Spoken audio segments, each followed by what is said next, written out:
बता देना एडीएम साहब को। यार एडीएम साहब को बताओ गुंडागर्दी नहीं चलेगी, ठीक है। हमने देखा 2-2 दिन रात रख के बैठे रहते वहाँ। भाई अपना के लिए नीचे हमने देखा वहाँ पर चंदौली में, हमने देखा उधर पीछा कर ले एक बार क्या हुआ लखीमपुर खीरी में, और पट्टा भी देते हैं उस परिवार को, ब्राह्मण परिवार को एक पट्टा भी देते हैं और 1 करोड़ रुपए मुआवजा भी देते हैं। हम भी तो इंसान है, ठीक है। कोई गुंडागर्दी नहीं कोई करेगा, वरना तो बहुत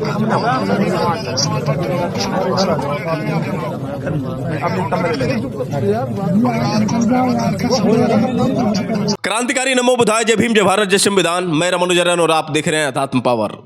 दोस्तों, मेरठ के सरदाना थाना क्षेत्र के कपसाड़ गांव में जिस तरह से दलित मां की निर्मम तरीका से हत्या की गई, उस मां के सामने ही कुछ दबंग ठाकुर उसकी बेटी को अगवा कर लेकर जा रहे थे। मां विरोध करने जब पहुंची तो मां के ऊपर किस तरह से वो दरिंदे फरसे से सीधे वार करते हैं सर पर, और मां लहूलुहान होकर गिर जाती है। 2-4 घंटे के बाद उस मां की मौत जो है हॉस्पिटल में हो जाती है। साथियों, उस घटना को लगभग 2 दिन हो गए, लेकिन अभी पुलिस पता नहीं कर पाई है कि आखिर वो दरिंदे उस बेटी को अगवा करने के बाद लेकर कहाँ गए हैं। बेटी सुरक्षित है या नहीं, बेटी के साथ कहीं दरिंदगी तो नहीं हुई। लेकिन क्या बताएं साथियों, किस प्रकार की कानून व्यवस्था है, कैसी ये सरकार है। लगातार इस सरकार में जिस तरह से दलितों पर अपराध हो रहे हैं, लगातार इस सरकार में किस तरह से महिलाओं पर अत्याचार हो रहे हैं, ये आप अच्छी तरह से देख रहे हैं। आपको बता दें साथियों कि Bhim army chief Azad Samaj party के राष्ट्रीय अध्यक्ष व नगीना सांसद चंद्रशेखर आजाद ने कल वीडियो कॉलिंग करने के बाद खबर लिया और कार्यकर्ताओं से बात करते हुए भीम आर्मी चीफ चंद्रशेखर आजाद ने कहा कि आप पुलिस वालों को समझा दो कि वो गुंडागर्दी ना करें, क्योंकि हमने हाथरस कांड देखे हैं, लखीमपुर खीरी के कांड देखे हैं, कैसे हाथरस में बहन मनीषा का अंतिम संस्कार पुलिस वालों ने रात में ही कर दिया था। लेकिन इस बार नहीं होगा, 100 को रखा जाएगा। अंतिम संस्कार तब होगा जब तक न्याय न मिले, जब तक बेटी घर वापस ना आ जाए, सुरक्षित ना आ जाए, और जब तक उस माँ को इंसाफ नहीं मिलेगा तब तक हम चैन की सांस नहीं लेने वाले हैं। और उन्होंने ये कहा कि मैं जल्दी आने वाला हूँ, चिंता मत करिए, किसी भी कीमत पर दोषियों को बख्शा नहीं जाएगा। जब तक उन दरिंदों को कड़ी से कड़ी सजा नहीं मिलेगी तब तक हम चैन से नहीं बैठेंगे। आपको बता दें साथियों कि भीम आर्मी चीफ चंद्रशेखर आजाद आज मेरठ सरदाना थाना क्षेत्र के कपसाड़ गांव पहुंचने वाले हैं, और तमाम साथियों से अपील है कि आप लोग भी तत्काल पहुंचे, जो भी नज़दीकी साथी हैं, और भीम आर्मी चीफ चंद्रशेखर आजाद के मनोबल को बढ़ाएं। क्योंकि साथियों, जिस तरह से ये घटना हुई है, कैसे एक माँ अपनी बेटी के साथ गन्ने छिलने के लिए खेत में जा रही थी, अचानक में दबंग ठाकुर आते हैं और माँ के सामने ही उसकी बेटी को किस तरह से किडनैप करते हैं, और माँ जब विरोध करने जाती है तो कैसे वो दरिंदे माँ के सर पर फावड़ा चलाते हैं और माँ लहूलुहान होकर गिर जाती है। ये दिन की घटना साथियों, दिल दहला देने वाली घटना। आज पूरा गांव दहशत में है।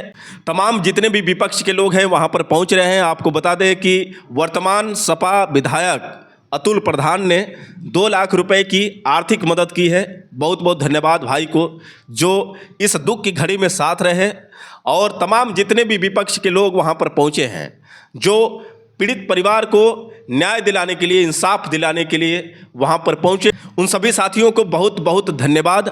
आपको बता दें साथियों कि वर्तमान सपा विधायक अतुल प्रधान वहां पर पहुंचे, परिवार के दर्द को समझे, और यही कारण है कि उन्होंने 2 लाख रुपए की आर्थिक मदद की, क्योंकि उनका कहना है कि गरीब परिवार था और कोई आधार नहीं है, उनको मुआवजा मिलना चाहिए।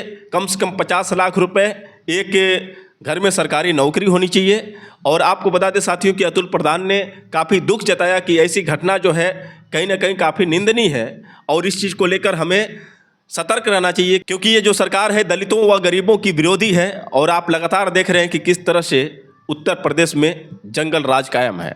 आपको बता दें साथियों कि सरदाना विधानसभा क्षेत्र के पूर्व विधायक यानी भाजपा के विधायक संगीत सोम वहाँ पर पहुँचे, और वहाँ पर पहुँचने के बाद उन्होंने भी ये बात कही कि जो भी अपराधी हैं उनको बख्शा नहीं जाएगा, किसी भी कीमत पर न्याय मिलेगा, इंसाफ मिलेगा, और जो दोषी हैं उनके ऊपर बुलडोजर चलेगा। चलिए पहले आप संगीत सोम की ये बात सुनिए, उसके बाद हम सीधे आपसे बात कर रहे हैं। संगीत जी, आप यहाँ पे आए हैं, इस तरह की घटनाएं हो रही हैं, इस पर क्या कहना है आपका? देखिए, जिस तरीके की ये घटना हुई है, ये निंदनीय घटना है और इतनी खराब घटना है कि ये हमारे ऊपर एक कलंक है। ये सरदाना क्षेत्र के ऊपर कलंक है, हमारे कपसाड़ गांव के ऊपर कलंक है। जी हाँ, हमारे गांव में ये बेटी किसी और की नहीं है, हमारी अपनी बेटी है। जो बेटी के साथ हुआ है, जो हत्या हुई है, मैं दावे के साथ आपको कहता हूं कि ये कोई और नहीं, भारतीय जनता पार्टी की सरकार है आज उत्तर प्रदेश में। किसी भी कीमत पे दोषी को बख्शा नहीं जाएगा, सख्त से सख्त सजा होगी। परिवार के साथ पूरा गांव है, हम सब हैं और सब लोग हैं। मेरा केवल एक कहना है, मैं हर पार्टी के नेताओं से और सबसे कहना चाहता हूं, इसे जातियों का झगड़ा मत बनाओ। ये एक गुंडे ने गुंडई करी है, जो गुंडे हैं उन गुंडों को सजा मिलेगी, उन्हें ऐसी सजा मिलेगी कि 7 पुश्तें याद रखेंगे। लेकिन किसी भी कीमत पे बेटी के सम्मान के साथ या जिस माँ की हमारी की हत्या हुई है उसके साथ कोई अन्याय नहीं होगा। हर कीमत पे इसमें न्याय होगा और मैं वादा कर रहा हूं, आपके बीच में मैं आया हूं कि इसमें हर कीमत पे अपराधी को सजा मिलेगी। दिन दहाड़े अपहरण और मां का हत्या ने लगातार क्षेत्र में सनसनी का मामला। मैं कह रहा हूं ना, ये दुर्भाग्यपूर्ण विषय है, लेकिन आप समझ लीजिए कि इसमें किसी तरीके से भी, मैं बाहर था, मैं आने में 8 घंटे गाड़ी में मुझे 8 घंटे चले हुए हो गए, लेकिन मैं बराबर अधिकारियों के टच में हूं और मैंने अधिकारियों से एक ही बात कही है कि जिस तरीके से क्रिमिनल को जेल भेजा जाता है उस तरीके से जेल भेजा जाना चाहिए। कोई ये नहीं है कि कोई जरा सी भी कोताही बरती जाए। बीजेपी बुलडोजर एक्शन की मांग कर रहे हैं, परिजन बुलडोजर एक्शन की मांग कर रहे हैं। आप निश्चित रहिए, पुलिस ने कितना टाइम लिया मुझे नहीं पता, अगर वो काम नहीं होगा तो बुलडोजर भी चलेगा, सारे काम होंगे, लेकिन किसी भी कीमत पे माँ और बहन के साथ कोई सम्मान के साथ कोई समझौता नहीं किया जा सकता। परिजनों में इतना आक्रोश है कि अभी तक महिला का अंतिम संस्कार भी नहीं किया गया। देखिए, मैं भी आया हूं, हमारे परिवार का मामला है, कोई ऐसा नहीं है मैं यहाँ नया आया हूं। मैं अभी 10 दिन पहले भी इनसे पूछिए, मैं मोहल्ले में बैठ के सबसे सुन के, इनकी बात सुन के, स्पेशली इनके मोहल्ले में बैठ के सुन के, आधा घंटा बैठ के, चाय पी के, बच्चों के साथ बैठ के, तब यहाँ से गया था। मैं पूछ के गया था, हमारे परिवार का मामला। मैं फिर ये कह रहा हूं, मैं हर नेता से कहना चाहता हूं, हर आदमी से कहना चाहता हूं, इसे जाति का झगड़ा मत बनाइए, ये समाज का झगड़ा है, हमारे समाज का है, ये हमारे परिवार के लोग हैं, यहाँ सब परिवार के लोग हैं। किसी भी कीमत पे एक आदमी अगर ये कह रहा हो ये सही हुआ है तो मुझे बताइए। एक आदमी ने अगर गांव के ने ये कहा हो ये सही है, एक आदमी ने कहा हो क्षेत्र के ने कि ये सही है, हर आदमी कह रहा है इससे निंदनीय और इससे खराब घटना और नहीं हो सकती। सपा के लोग कह रहे हैं कि ये गुंडा राज है, जंगल राज है। ये सपा कम से कम अगर ना बोले तो बहुत अच्छी बात है। हमने देखा है उन सपा में कि किस तरीके से बहन बेटियों के साथ, इज्जत के साथ खिलवाड़ होता था, किस तरीके से बहन बेटी की इज्जत लूटी जाती थी, किस तरीके से लोगों की हत्या की जाती थी। वे ना बोले तो बहुत अच्छा। अखिलेश यादव को मैं यही बताना चाहता हूं कि अखिलेश यादव जी, आप इतने हितैषी मत बनिए, आप तो कम से कम मत बनिए, क्योंकि आपका मुंह नहीं है ये बोलने का। तो दोस्तों, आपने सुना किस तरह से संगीत सोम सफाई देते नजर आ रहे हैं, कैसे बीजेपी की तारीफ कर रहे हैं और ये कह रहे हैं कि ये भाजपा की सरकार है। साथियों, सोचिए, इन्हीं की सरकार में इस तरह से अपराध हो रहे हैं और कैसे नेताजी जाकर वहाँ पर पॉलिसी मार रहे हैं और ये बता रहे हैं कि अखिलेश हमें न बताएं, क्योंकि अखिलेश की सरकार में हमने गुंडागर्दी देखी है। अगर वो न बोले ही तो अच्छा है। मतलब ये है कि अखिलेश ने गुंडागर्दी तो की है, अब ये कर रहे हैं तो कोई बड़ी बात नहीं है। लेकिन साथियों, जिस तरह से ये पॉलिसी मार रहे हैं, आपको लगता है कि ये नेताजी जो हैं इंसाफ दिला देंगे? अगर दिला देंगे तो ये अच्छी बात है, क्योंकि हम भी चाहते हैं कि उस दलित माँ को इंसाफ मिले, वो बेटी सुरक्षित घर वापस आए और जो भी दरिंदे उसे उठा कर लेकर गए हैं उनको फांसी की सजा हो।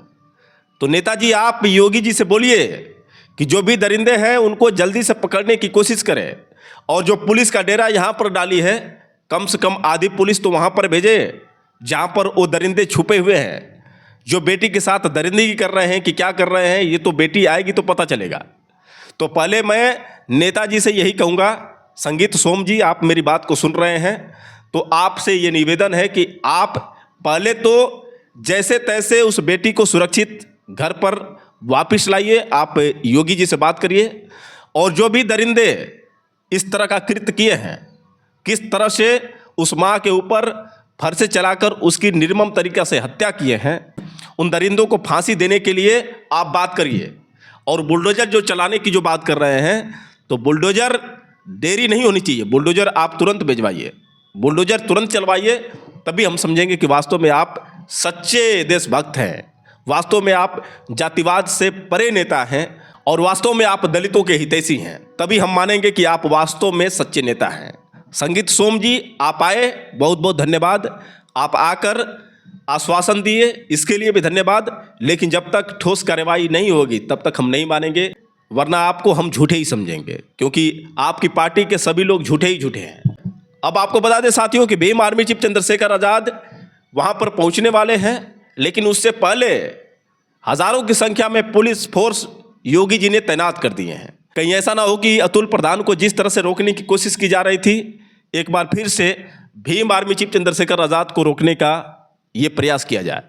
लेकिन साथियों, यहाँ पर दलित समाज की बात है। दलित समाज के वास्तव में वास्तविक जो नेता है भीम आर्मी चीफ चंद्रशेखर आजाद हैं, और भीम आर्मी चीफ चंद्रशेखर आजाद जब पहुंचेंगे तो देखने वाली बात होगी साथियों कि माहौल क्या होता है। क्योंकि इस बार भीम आर्मी चीफ चंद्रशेखर आजाद ने दृढ़ संकल्प लिया है कि किसी भी कीमत पर हम चुप नहीं रहेंगे।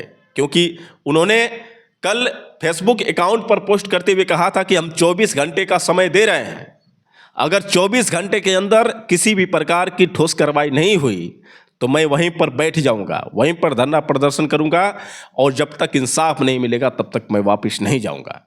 साथियों, ये बहुत बड़ी बात है। कम से कम नाज तो होता है हमें भीम आर्मी चीफ चंद्रशेखर आजाद पर, जो हर समय बहुजनों के साथ खड़े रहते हैं। 2027 का चुनाव साथियों आने वाला है, और सभी लोगों की उम्मीद है कि इस बार सत्ता परिवर्तन होगा, और इस बार Bhim army chief Azad Samaj party के राष्ट्रीय अध्यक्ष व नगीना सांसद चंद्रशेखर आजाद पूरे दमखम के साथ चुनाव में उतरेंगे। क्योंकि बहुत हो गया अन्याय साथियों, बहुत हो गया दलितों पर अत्याचार। अगर आप चाहते हैं कि दलितों पर अत्याचार ना हो, महिलाओं पर अत्याचार ना हो, जो बेरोजगार हैं उनको रोजगार मिले, तो इस बार कहीं ना कहीं भीम आर्मी चीफ चंद्रशेखर आजाद को मौका देना ही पड़ेगा। क्योंकि इस समय अगर Bhim army chief Chandrashekhar Azad CM होते तो उन दरिंदों की औकात नहीं होती कि उस मां की हत्या कर दे और उस बेटी को अगवा करके लेकर चले जाए। तो साथियों, तैयार रहिए 2027 में, क्योंकि जब तक अपनी सत्ता नहीं बनेगी तब तक इसी तरह से अत्याचार होते रहेंगे। वैसे दोस्तों, आप लोगों की क्या राय है, आप लोग कमेंट करके बताएं, और हो सके तो इस वीडियो को ज़्यादा से ज़्यादा शेयर करें। फिर मिलेंगे अगले वीडियो के साथ, तब तक के लिए क्रांतिकारी नमो बुद्धाय, जय भीम।